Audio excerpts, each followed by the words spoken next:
The Strange Ride of Morrowbie Jukes by Rudyard Kipling. Alive or dead, there is no other way. Native proverb. There is, as conjurers say, no deception about this tale. Jukes by accident stumbled upon a village that is well known to exist, though he is the only Englishman who has been there. A somewhat similar institution used to flourish on the outskirts of Calcutta, and there is a story that if you go into the heart of Bikaner, which is the heart of the great Indian desert, you shall come across not a village but a town where the dead who did not die but may not live have established their headquarters. And since it is perfectly true that in the same desert is a wonderful city where all the rich money-lenders retreat after they have made their fortunes so vast that the owners cannot trust even the strong hand of the government to protect them, but take refuge in the waterless sands, and drive sumptuous sea-spring barouches, and buy beautiful girls, and decorate their palaces with gold and ivory, and Minton tiles, and mother and pearl, I do not see why Jukes' tale should not be true. He is a civil engineer with a head for plans and distances and things of that kind, and he certainly would not take the trouble to invent imaginary traps. He could earn more by doing his legitimate work. He never varies the tale in the telling, and grows very hot and indignant when he thinks of the disrespectful treatment he received. He wrote this quite straightforwardly at first, but he has since touched it up in places and introduced moral reflections thus. In the beginning it all arose from a slight attack of fever. My work necessitated my being in camp for some months between Pakpattan and Muharakpur, a desolate, sandy stretch of country, as everyone who has had the misfortune to go there may know. My coolies were neither more nor less exasperating than other gangs, and my work demanded sufficient attention to keep me from moping, had I been inclined to so unmanly a weakness. On the 23rd December, 1884, I felt a little feverish. There was a full moon at the time, and in consequence every dog near my tent was baying it. The brutes assembled in twos and threes and drove me frantic. A few days previously I had shot one loud-mouthed singer and suspended his carcass in terrorem about 50 yards from my tent door. But his friends fell upon, fought for, and ultimately devoured the body, and, as it seemed to me, sang their hymns of thanksgiving afterward with renewed energy.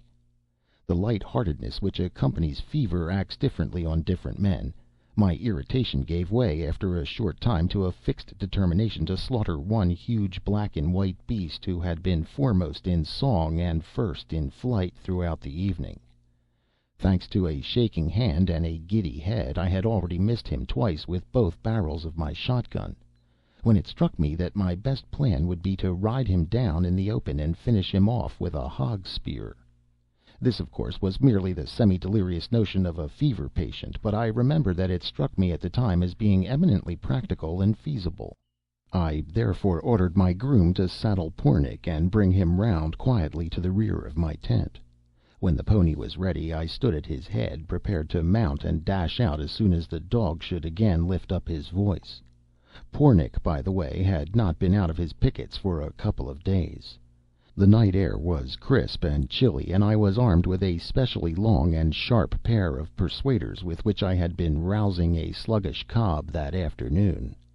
You will easily believe, then, that when he was let go he went quickly. In one moment, for the brute bolted as straight as a die, the tent was left far behind, and we were flying over the smooth sandy soil at racing speed. In another we had passed the wretched dog, and I had almost forgotten why it was that I had taken the horse and hog spear. The delirium of fever and the excitement of rapid motion through the air must have taken away the remnant of my senses. I have a faint recollection of standing upright in my stirrups, and of brandishing my hog spear at the great white moon that looked down so calmly on my mad gallop, and of shout-log challenges to the camel-thorn bushes as they whizzed past. Once or twice I believe I swayed forward on Pornic's neck, and literally hung on by my spurs, as the marks next morning showed.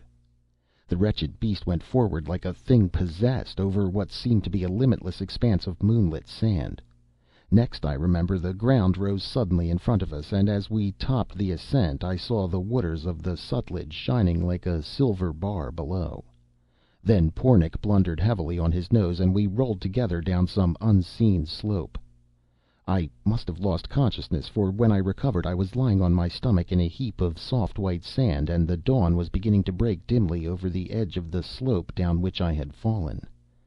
As the light grew stronger I saw that I was at the bottom of a horseshoe-shaped crater of sand, opening on one side directly on the shoals of the Sutlej.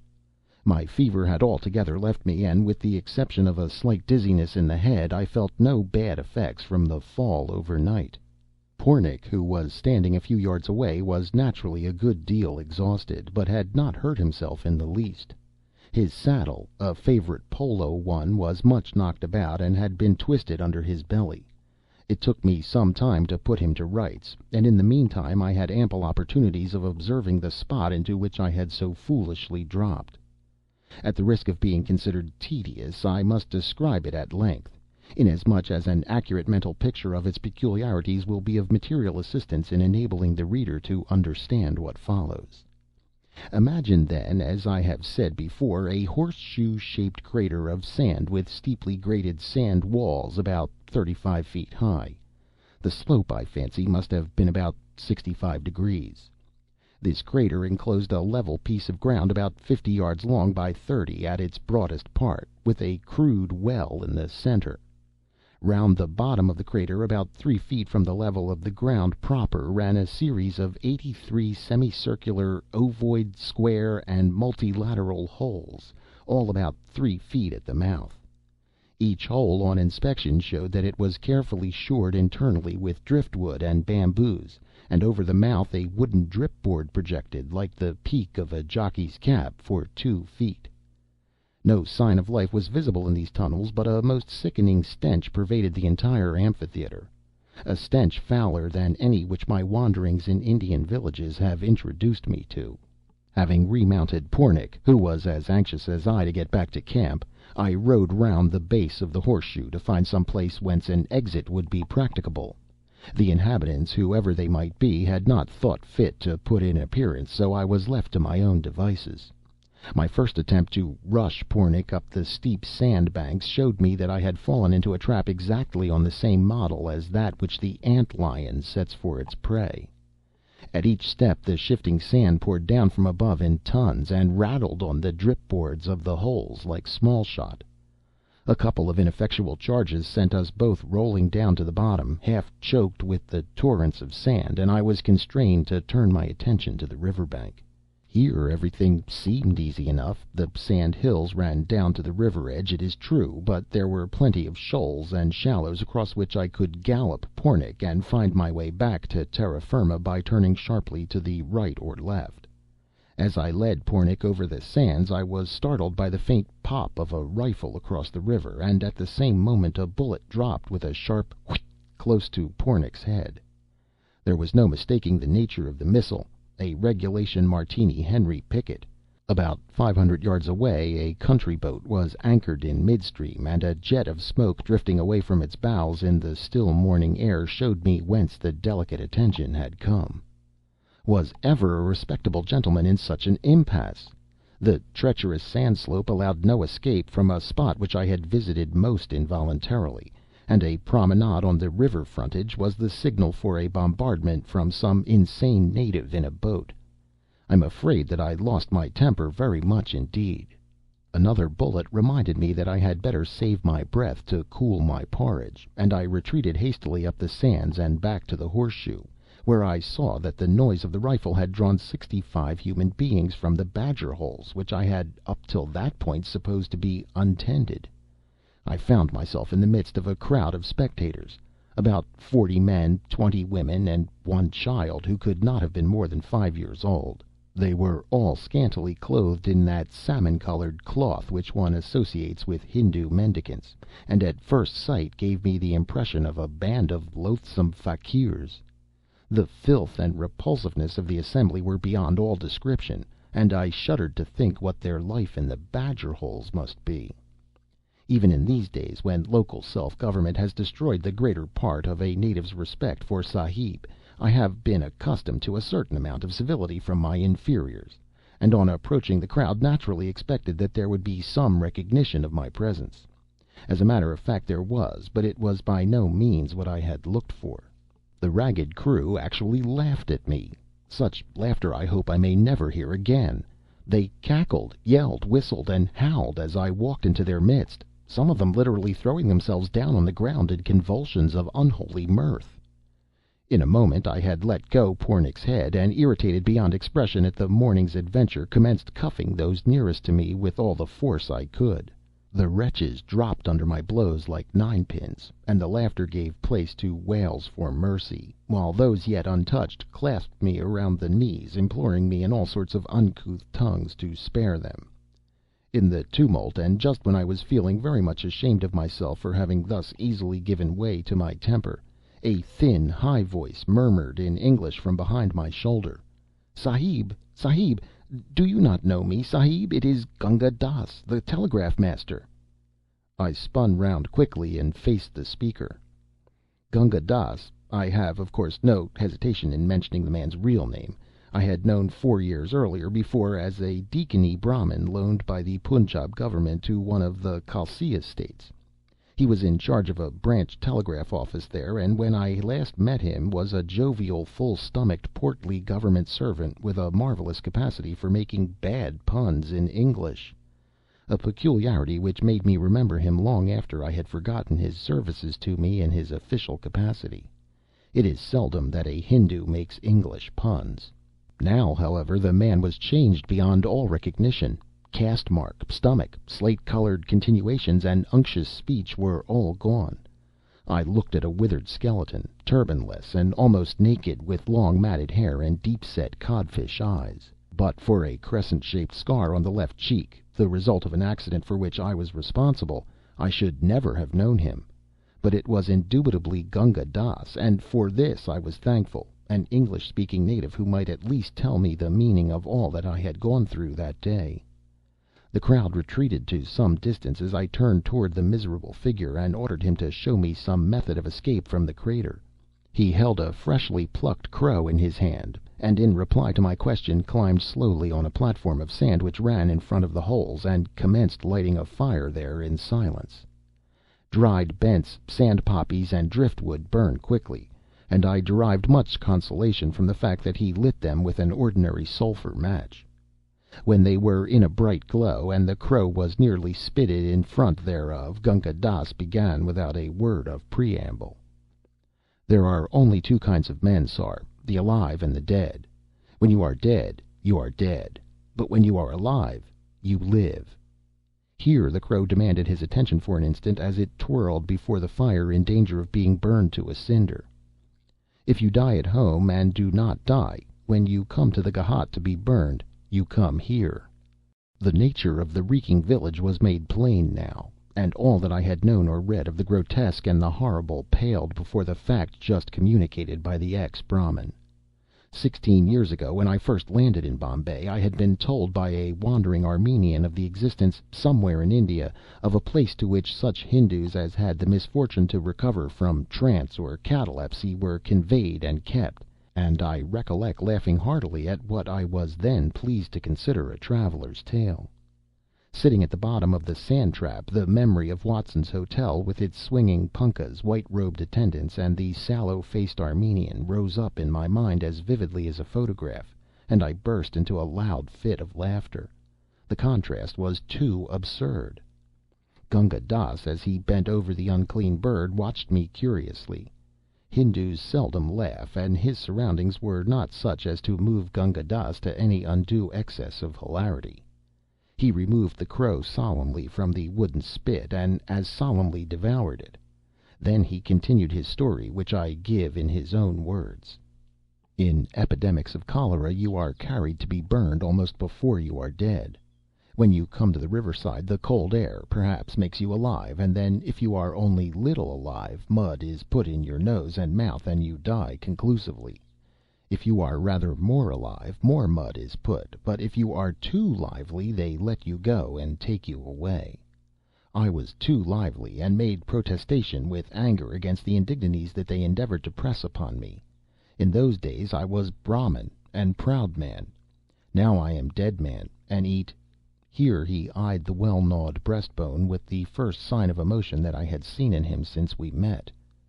"Crows, and other things.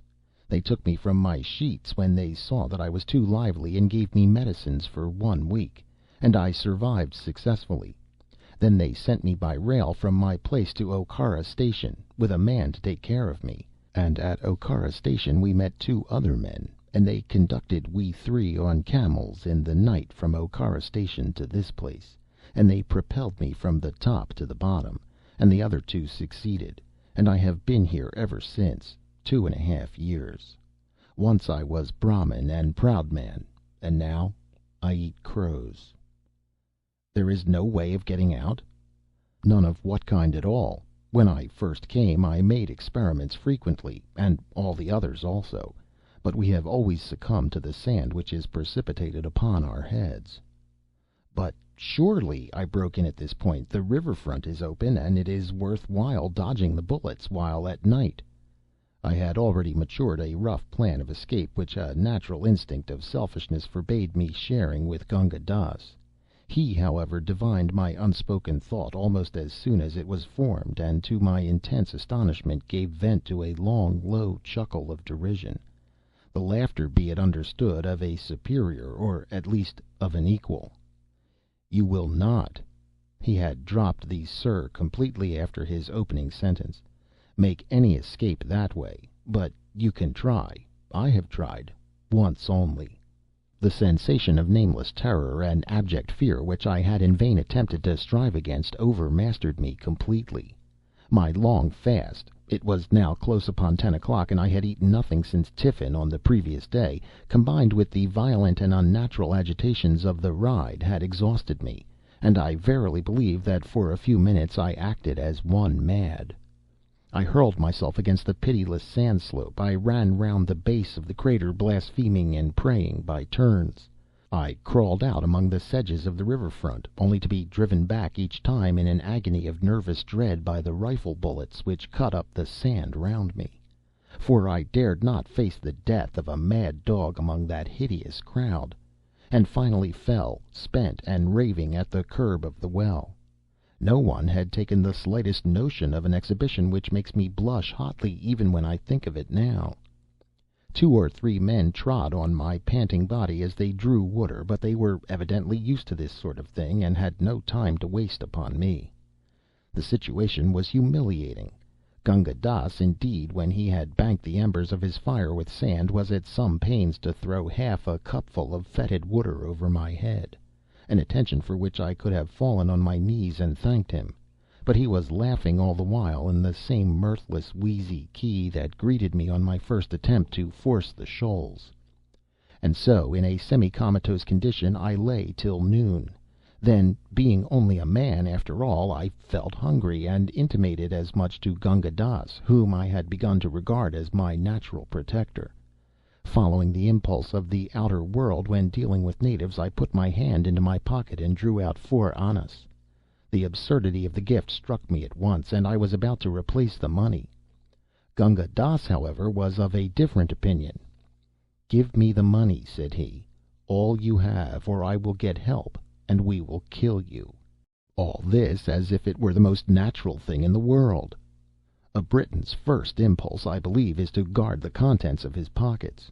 But a moment's reflection convinced me of the futility of differing with the one man who had it in his power to make me comfortable, and with whose help it was possible that I might eventually escape from the crater. I gave him all the money in my possession, Rs. 9, 8, 5, 9 rupees, 8 annas, and 5 pi, for I always kept small change as baksheesh when I am in camp. Gunga Dass clutched the coins and hid them at once in his ragged loincloth, his expression changing to something diabolical as he looked round to assure himself that no one had observed us. "Now I will give you something to eat," said he. What pleasure the possession of my money could have afforded him I am unable to say, but inasmuch as it did give him evident delight, I was not sorry that I had parted with it so readily, for I had no doubt that he would have had me killed if I had refused. One does not protest against the vagaries of a den of wild beasts, and my companions were lower than any beasts.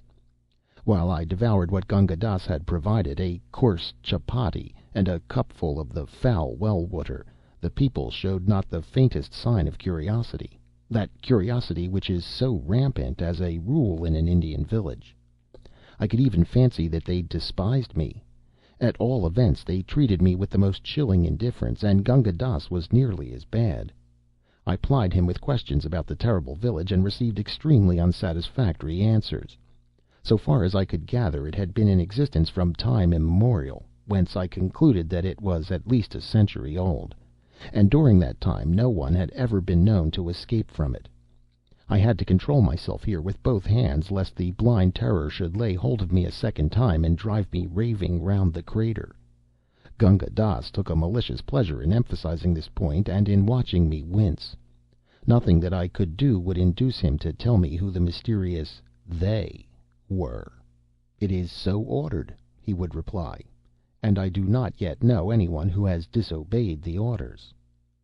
"Only wait till my servants find that I am missing," I retorted, "and I promise you that this place will be cleared off the face of the earth. And I'll give you a lesson in civility, too, my friend."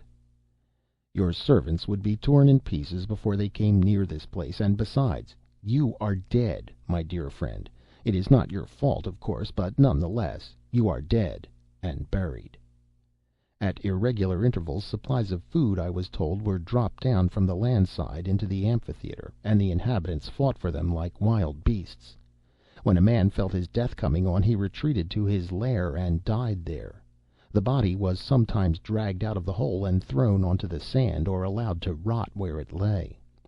The phrase "thrown onto the sand" caught my attention, and I asked Gunga Dass whether this sort of thing was not likely to breed a pestilence. "That," said he, with another of his wheezy chuckles, "you may see for yourself subsequently. You will have much time to make observations."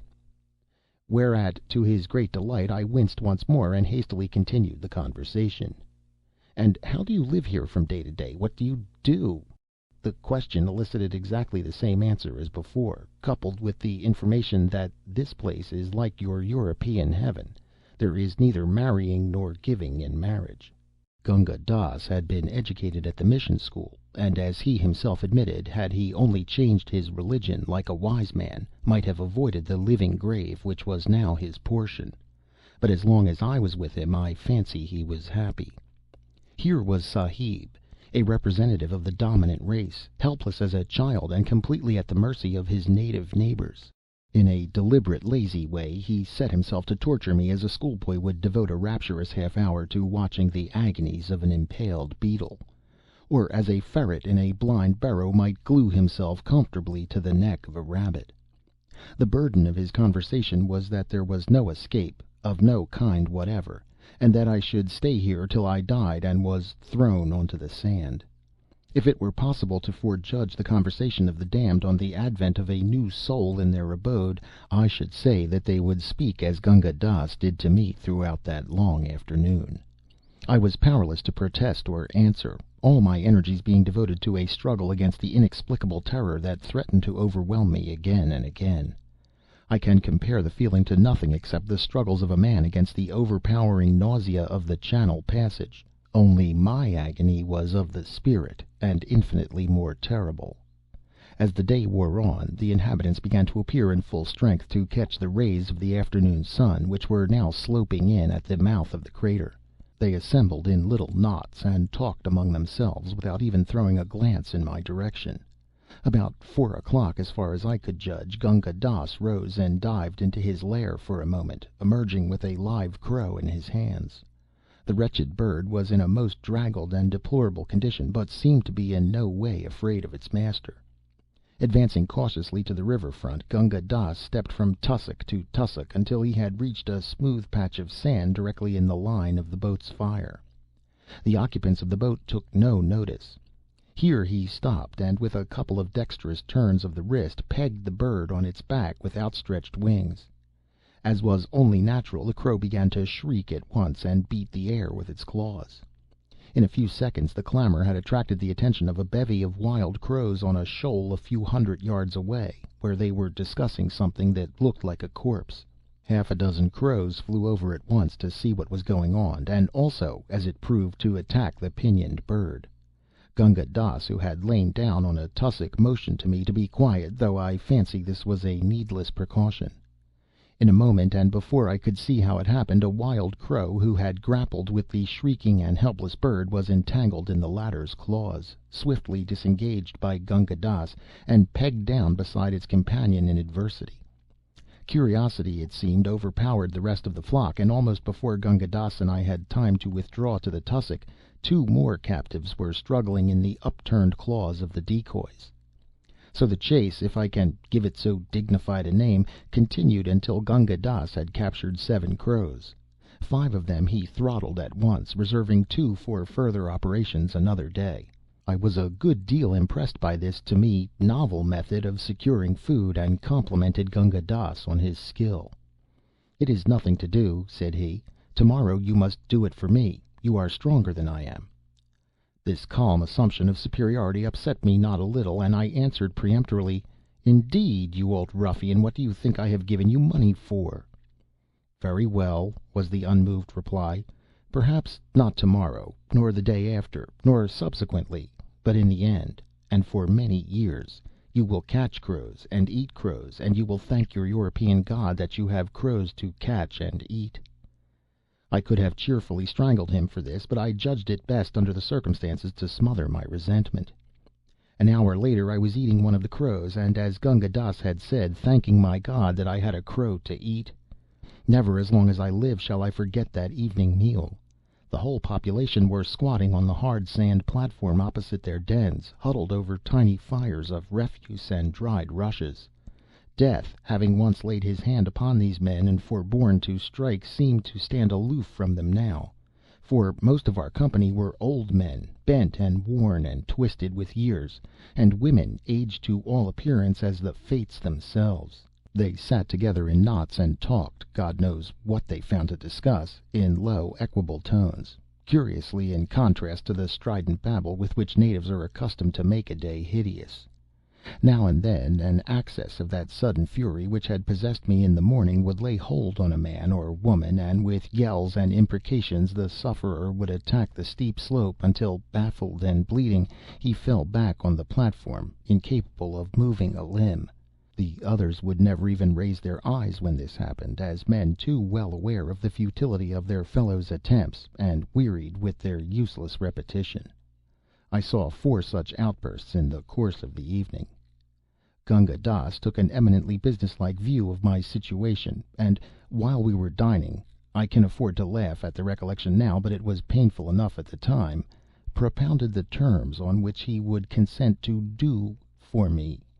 My 9 rupees 8 annas, he argued, at the rate of 3 annas a day, would provide me with food for 51 days, or about 7 weeks. That is to say, he would be willing to cater for me for that length of time. At the end of it I was to look after myself. For further consideration, viz., my boots, he would be willing to allow me to occupy the den next to his own, and would supply me with as much dried grass for bedding as he could spare. "Very well, Gunga Dass," I replied. "To the first terms I cheerfully agree, but as there is nothing on earth to prevent me from killing you as you sit here, and taking everything that you have (I thought of the 2 invaluable crows at the time), I flatly refuse to give you my boots, and shall take whatever den I please." The stroke was a bold one, and I was glad when I saw that it had succeeded. Gunga Dass changed his tone immediately, and disavowed all intention of asking for my boots.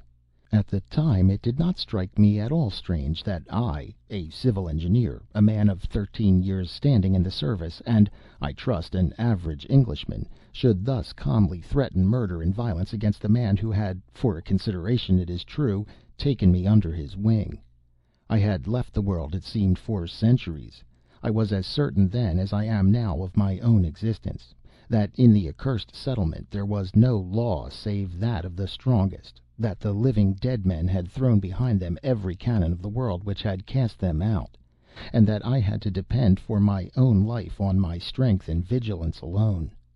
The crew of the ill-fated Mignonette are the only men who would understand my frame of mind. At present, I argued to myself, I am strong and a match for 6 of these wretches. It is imperatively necessary that I should, for my own sake, keep both health and strength until the hour of my release comes, if it ever does.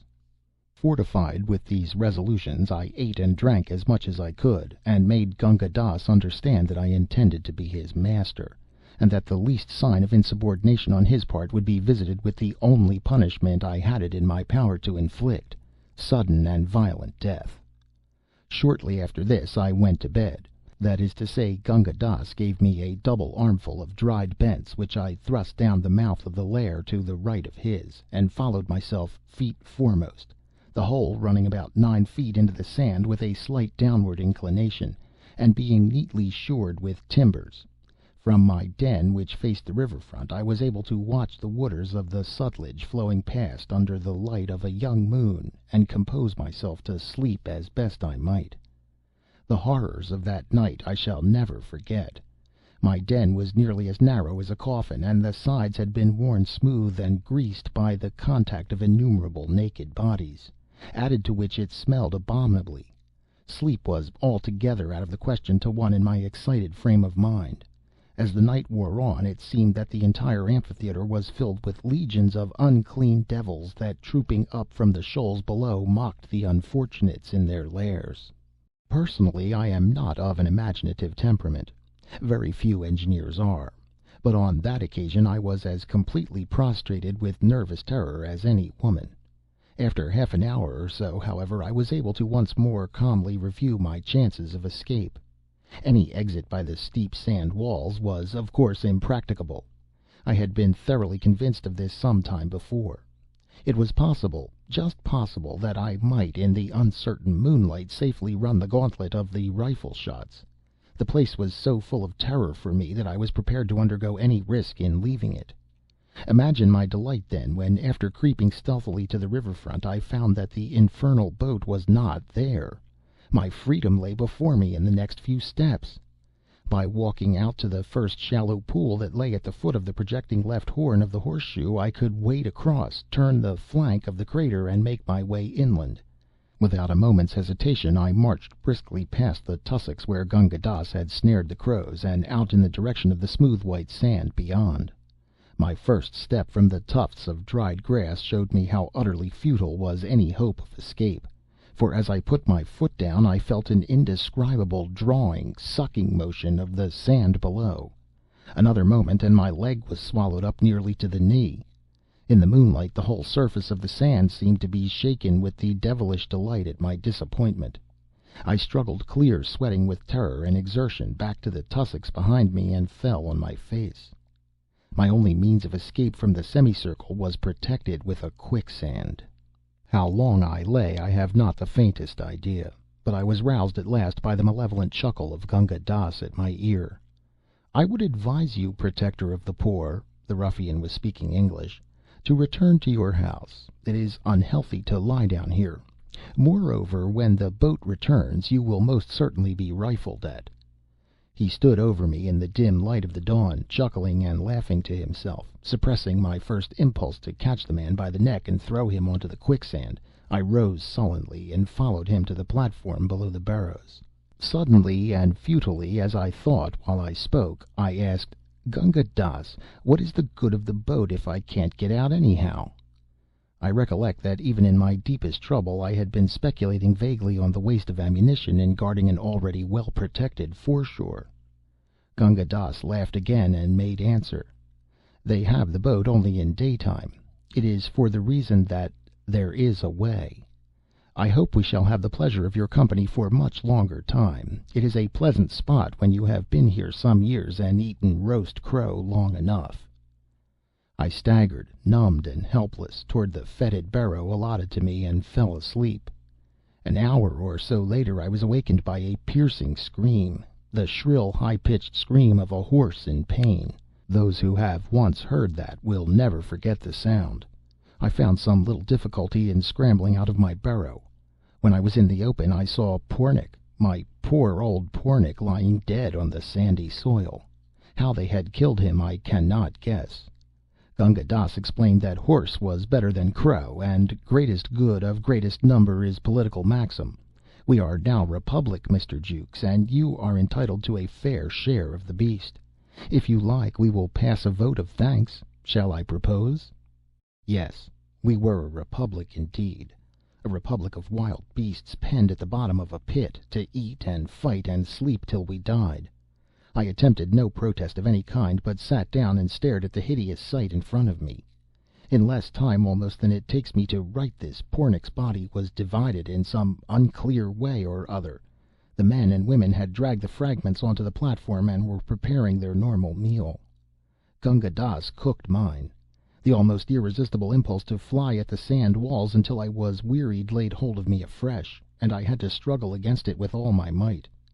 Gunga Dass was offensively jocular, till I told him that if he addressed another remark of any kind whatever to me, I should strangle him where he sat. This silenced him till silence became insupportable, and I bade him say something. "You will live here till you die, like the other Ferengi," he said, coolly watching me over the fragment of gristle that he was gnawing. "What other Sahib? You swine! Speak at once, and don't stop to tell me a lie." "He is over there," answered Gunga Dass, pointing to a barrow mouth about 4 doors to the left of my own.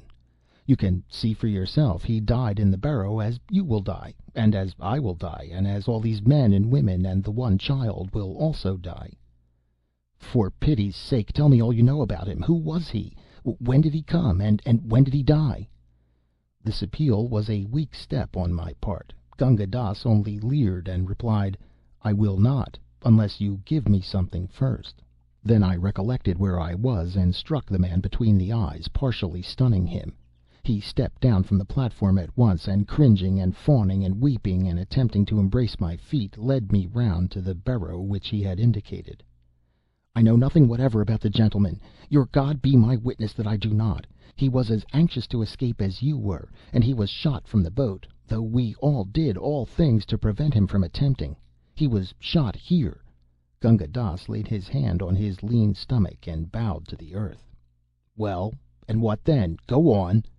And then, your honor, we carried him to his house and gave him water and put wet cloths on the wound, and he laid down in his house and gave up the ghost."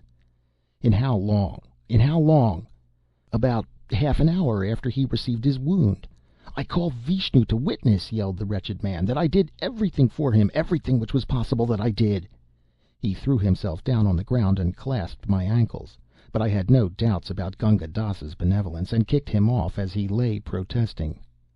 "I believe you robbed him of everything he had, but I can find out in a minute or two. How long was the Sahib here?" "Nearly a year and a half. I think he must have gone mad. But hear me swear, protector of the poor, won't your honor hear me swear that I never touched an article that belonged to him? What is your worship going to do?" I had taken Gunga Dass by the waist, and had hauled him onto the platform opposite the deserted barrow. As I did so, I thought of my wretched fellow prisoner's unspeakable misery among all these horrors for 18 months, and the final agony of dying like a rat in a hole, with a bullet wound in the stomach. Gunga Dass fancied I was going to kill him, and howled pitifully. The rest of the population, in the plethora that follows a full flesh meal, watched us without stirring. "Go inside, Gunga Dass," said I, "and fetch it out." I was feeling sick and faint with horror now. Gunga Dass nearly rolled off the platform and howled aloud. "But I am Brahmin, Sahib, a high caste Brahmin. By your soul, by your father's soul, do not make me do this thing." "Brahmin or no Brahmin, by my soul and my father's soul, in you go," I said, and seizing him by the shoulders, I crammed his head into the mouth of the barrow, kicked the rest of him in, and, sitting down, covered my face with my hands. At the end of a few minutes I heard a rustle and a creak, then Gunga Dass in a sobbing, choking whisper, speaking to himself, then a soft thud, and I uncovered my eyes. The dry sand had turned the corpse entrusted to its keeping into a yellow-brown mummy. I told Gunga Dass to stand off while I examined it. The body, clad in an olive-green hunting suit, much stained and worn, with leather pads on the shoulders, was that of a man between 30 and 40, above middle height, with light sandy hair, long mustache, and a rough, unkempt beard. The left canine of the upper jaw was missing, and a portion of the lobe of the right ear was gone. On the second finger of the left hand was a ring, a shield-shaped bloodstone set in gold, with a monogram that might have been either BK or BL. On the third finger of the right hand was a silver ring in the shape of a coiled cobra, much worn and tarnished. Gunga Dass deposited a handful of trifles he had picked out of the burrow at my feet, and, covering the face of the body with my handkerchief, I turned to examine these. I give the full list in the hope that it may lead to the identification of the unfortunate man. 1. Bowl of a briarwood pipe, serrated at the edge, much worn and blackened, bound with string at the crew. 2. Two patent lever keys, wards of both broken. 3. Tortoise-shell-handled penknife, silver or nickel, nameplate marked with monogram BK. 4. Envelope postmarked undecipherable, bearing a Victorian stamp, addressed to Miss Mon, rest illegible, Ham, N.T. 5. Imitation crocodile skin notebook with pencil, first 45 pages blank, 4 1/2 illegible, 15 others filled with private memoranda relating chiefly to 3 persons: a Mrs. L. Singleton, abbreviated several times to Lot Single; Mrs. S. May; and Garmison, referred to in places as Jerry or Jack. 6. Handle of a small-sized hunting knife, blade snapped short, buck's horn, diamond cut, with swivel and ring on the butt, fragment of cotton cord attached. It must not be supposed that I inventoried all of these things on the spot as fully as I have here written them down. The notebook first attracted my attention, and I put it in my pocket with a view to studying it later on. The rest of the articles I conveyed to my burrow for safety's sake, and there, being a methodical man, I inventoried them. I then returned to the corpse and ordered Gunga Dass to help me carry it out to the river front. While we were engaged in this, the exploded shell of an old brown cartridge dropped out of one of the pockets and rolled at my feet. Gunga Dass had not seen it, and I fell to thinking that a man does not carry exploded cartridge cases, especially Browns, which will not bear loading twice, about with him when shooting. In other words, that cartridge case had been fired inside the crater. Consequently, there must be a gun somewhere. I was on the verge of asking Gunga Dass, but checked myself, knowing that he would lie. We laid the body down on the edge of the quicksand by the tussocks. It was my intention to push it out and let it be swallowed up, the only possible mode of burial that I could think of. I ordered Gunga Dass to go away. Then I gingerly put the corpse out on the quicksand. In doing so, it was lying face downward. I tore the frail and rotten khaki shooting coat open, disclosing a hideous cavity in the back. I have already told you that the dry sand had, as it were, mummified the body. A moment's glance showed that the gaping hole had been caused by a gunshot wound. The gun must have been fired with the muzzle almost touching the back. The shooting coat, being intact, had been drawn over the body after death, which must have been instantaneous. The secret of the poor wretch's death was plain to me in a flash. Someone of the crater, presumably Gunga Dass, must have shot him with his own gun, the gun that fitted the brown cartridges. He had never attempted to escape in the face of the rifle fire from the boat. I pushed the corpse out hastily, and saw it sink from sight literally in a few seconds. I shuddered as I watched. In a dazed, half-conscious way, I turned to peruse the notebook. A stained and discolored slip of paper had been inserted between the binding and the back, and dropped out as I opened the pages. This is what it contained: 4 out from Crow Clump, 3 left, 9 out, 2 right, 3 back, 2 left, 14 out, 2 left, 7 out, 1 left, 9 back, 2 right, 6 back, 4 right, 7 back. The paper had been burned and charred at the edges. What it meant I could not understand. I sat down on the dried bents, turning it over and over between my fingers, until I was aware of Gunga Dass standing immediately behind me with glowing eyes and outstretched hands. "Have you got it?" he panted. "Will you not let me look at it also? I swear that I will return it." "Got what? Return what?" I asked. "That which you have in your hands. It will help us both." He stretched out his long bird-like talons, trembling with eagerness. "I could never find it," he continued. He had secreted it about his person, therefore I shot him, but nevertheless I was unable to obtain it." Gunga Dass had quite forgotten his little fiction about the rifle bullet. I received the information perfectly calmly. Morality is blunted by consorting with the dead who are alive. "What on earth are you raving about? What is it you want me to give you?" "The piece of paper in the notebook. It will help us both. Oh, you fool, you fool! Can you not see what it will do for us? We shall escape!" His voice rose almost to a scream, and he danced with excitement before me. I own I was moved at the chance of my getting away. "Don't skip. Explain yourself. Do you mean to say that this slip of paper will help us? What does it mean?" "Read it aloud! Read it aloud! I beg and I pray you to read it aloud!" I did so. Gunga Dass listened delightfully, and drew an irregular line in the sand with his fingers. "See now! It was the length of his gun barrels without the stock. I have those barrels, 4 gun barrels, out from the place where I caught crows. Straight out, do you follow me? Then 3 left. Ah, how well I remember when that man worked it out night after night. Then 9 out, and so on. Out is always straight before you across the quicksand. He told me so before I killed him." "But if you knew all this, why didn't you get out before?" "I did not know it. He told me that he was working it out 1.5 years ago, and how he was working it out night after night when the boat had gone away, and he could get out near the quicksand safely. Then he said that we would get away together. But I was afraid that he would leave me behind one night when he had worked it all out, and so I shot him. Besides, it is not advisable that the men who once get in here should escape. Only I, and I am a Brahmin." The prospect of escape had brought Gunga Dass's caste back to him. He stood up, walked about, and gesticulated violently.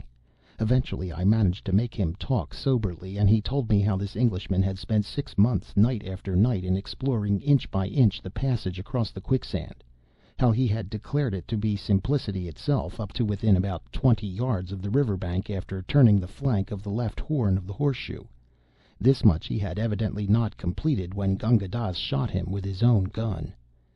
In my frenzy of delight at the possibilities of escape, I recollect shaking hands effusively with Gunga Dass, after we had decided that we were to make an attempt to get away that very night.